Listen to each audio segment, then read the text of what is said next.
మన Indian consumers అందరూ కూడా వాల్యూ కాన్షియస్ కన్జ్యూమర్స్. కొంచెం పచ్చి తెలుగులో చెప్పాలంటే కాస్త పిసినగట్టోళ్ళు. ఓకే, ఏం చేస్తారు, మనం సాధారణంగా పెన్నీ వైస్ పౌండ్ ఫూలిష్ అనే సామెత వినే ఉంటారు. 1,50,000 2 లక్షలు పెట్టి ఒక ఎలక్ట్రిక్ 2-వీలర్ కొంటాం. చార్జర్ కొనడానికి వచ్చేటప్పుడు మాత్రం కక్కుర్తిపడి ఏం చేస్తాం, ఈ రెగ్యులర్ 3-పిన్ ప్లగ్స్ ఉంటాయి కదా, వాటిలో పెట్టేస్తాం. ఇప్పుడు గమనించినట్లయితే ఆ 3-పిన్ ప్లగ్స్ దేనికోసం తయారు చేయబడ్డాయి? TV, regular house hold, tape recorder, mixie, మహా అయితే వాషింగ్ మిషన్, ఏసీ. వీటన్నిటి ఈ ప్రొడక్ట్స్ అన్ని కూడా కొన్ని సంవత్సరాలుగా మార్కెట్లో ఉన్నాయి. వాటి కరెంట్ డ్రాయింగ్ కెపాసిటీ అదంతా అవగాహన ఉంది. కానీ ఎలక్ట్రిక్ వెహికల్స్ అట్లా కాదు, ఇట్స్ బీస్ట్. అది ఒక్కసారి కరెంట్ డ్రా చేయడం మొదలుపెట్టింది అంటే ఆ వైరింగ్ ఏదైతే ఉందో మినిమం 9 స్క్వేర్ మిల్లీమీటర్ ఉండాలి. కానీ వీటిలో ఉండేది 3 to 4 స్క్వేర్ మిల్లీమీటర్.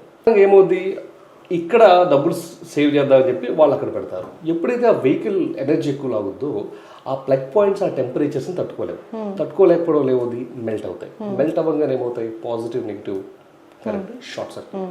అక్కడ మొదలైనటువంటి స్పార్క్ ఏమవుతుంది, ఇమ్మీడియట్గా ఆ కాపర్ వైర్ ద్వారా బ్యాటరీ ఒక్కసారి మంట అంటుకుంది అంటే it is very very difficult to contain.